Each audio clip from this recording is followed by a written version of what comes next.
donkey of the day. Who is it? All right, donkey of the day. Charlemagne gave to this Virginia restaurant. Okay, now I don't know why they thought it was a good idea to Dang, I can't do your. Let's try this. Why they thought it was a good idea to have a 9/11 theme menu for 9/11. That they want to have for 9/11 coming up.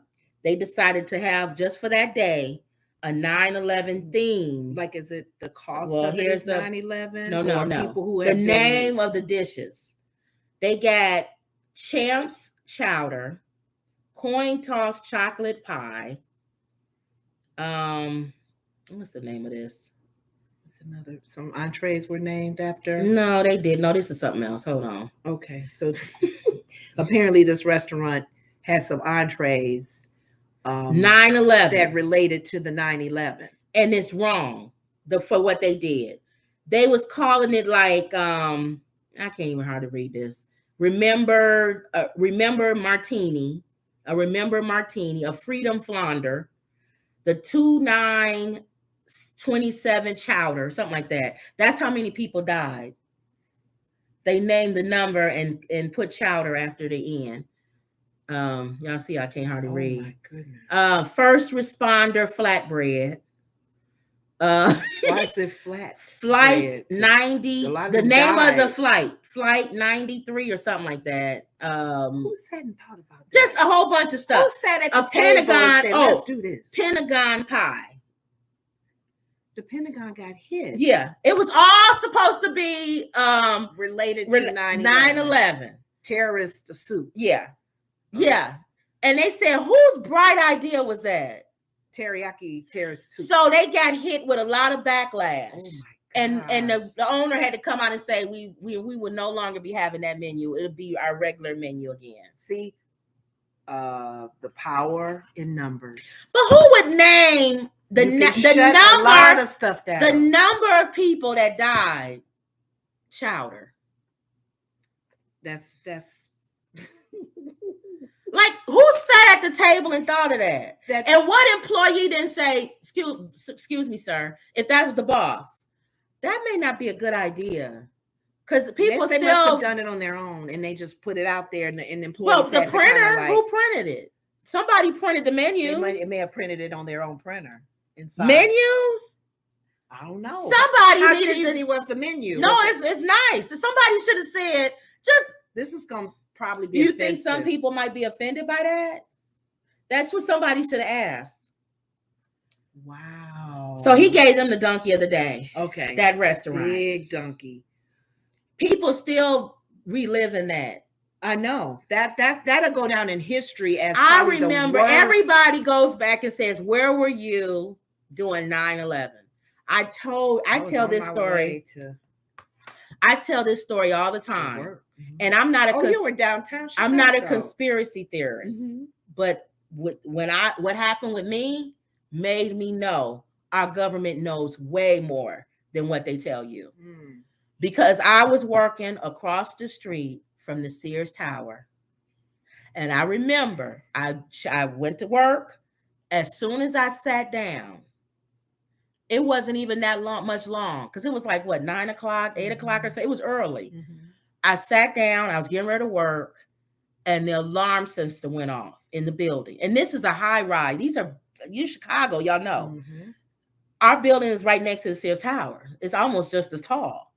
So when an alarm goes off in those type of buildings, it takes you at least almost 30 minutes to get down the stairs. Yeah. Think about all the people in that building, and you can't take the elevator. And it's how many flights? Stairway because we would do the stairs in your building and the stairs in the John Hancock building at the time. We would do those step challenges. The alarm went off, and somebody said a plane hit one of the towers in New York. In New York, and Sears Tower, it may be under attack. Which means it'll fall on our building because we was right next to it. Because they felt that they would be coming at tall buildings in major cities. I remember going. I grabbed my purse, going. When we went into the thing to go down the stairs, it was already people coming down the stairs. Wow. Remember, it's thousands of people in that building. Right. Using the and you're not stairway. moving quick because everybody's going. You're literally standing there, going step by step by step. So if somebody wanted to blow up, we'd be messed up. Yeah, you'd be on the staircase. So then we get outside. The Sears Tower was surrounded by military with guns. Oh my goodness. And the street had all the buses. And they was loading you up. You didn't even have to pay.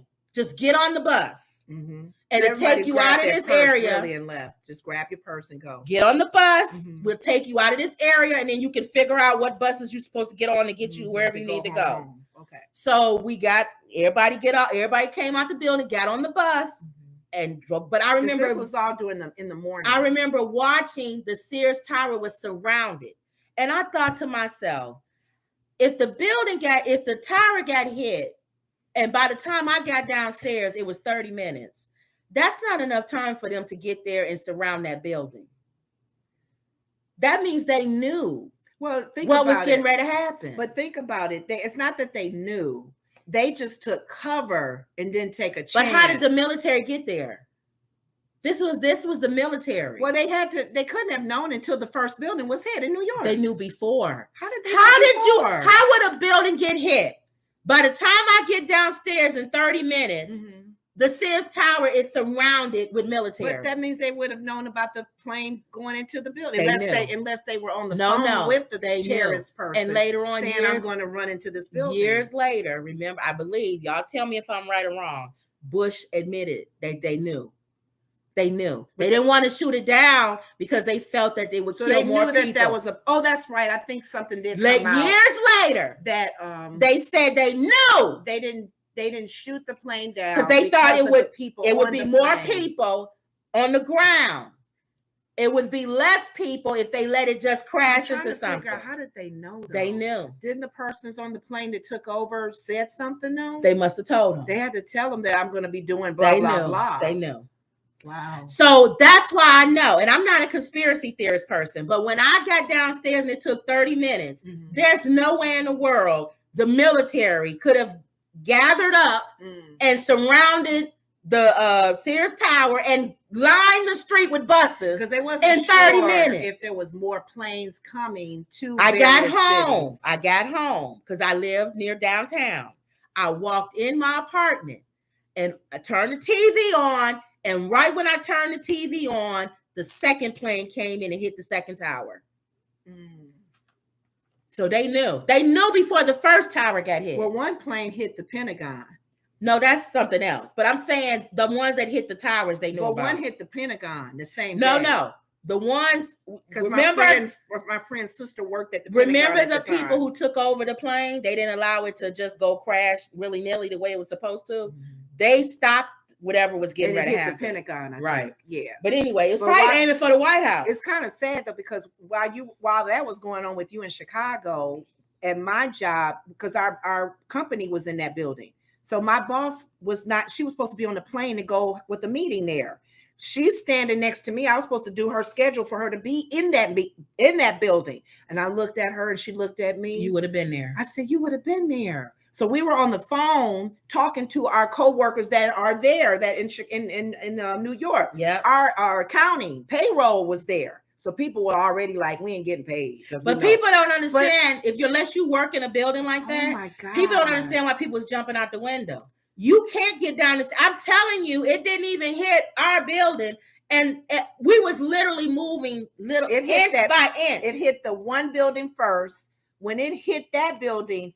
The next tower was our company. Yeah. We were on the phone with our coworkers in New York saying they telling us to leave the building. Get out of the building. We'll talk to you later. Exactly. We'll talk to you later. They knew once that building was going to get hit, her building in Chicago may get hit. Another tall land in Philadelphia. Every major city was on the Sears Tower. Sears Tower.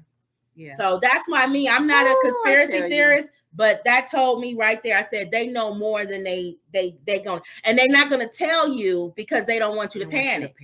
like weapons of destruction. And I keep telling people about the grid going down. Y'all need to go to our channel on the prepping. I have a prepping channel. Everybody, oh, we crazy prepping. Oh, the grid. Well, you keep telling they're people, not going to tell you. But here's the thing: you even say prepping is even for just disasters. Just in case it's local. Look at what happened in Mississippi. Mississippi with the water. Prepping. It could be just anything. Normal stuff. So go to our channel on the prepping.